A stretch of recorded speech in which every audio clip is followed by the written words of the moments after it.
রিমঝিমে ধারাতে চাই মন হারাতে।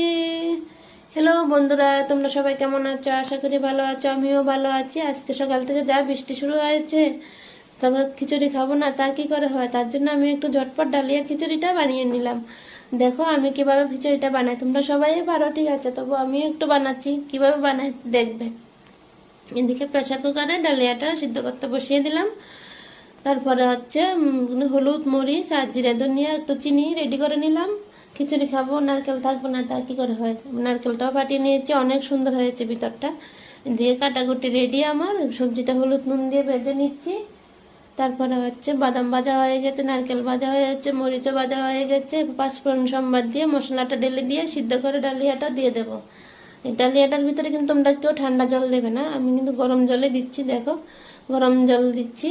তারপরে যা যা ভেজে রাখা ছিল মশলাটা তো দিলামই আগে, আর হচ্ছে বাদাম নারকেল সবজি সবগুলো দিয়ে মিক্সড করে নিয়ে নিলাম। ফাঁকে একটু ছবিও তুলে নিয়েছি। এরপর ঘি দিয়ে নামিয়ে নিলে তো হয়ে গেল। কার কার বাড়িতে আছে খিচুড়ি হচ্ছে কমেন্টে জানাবে।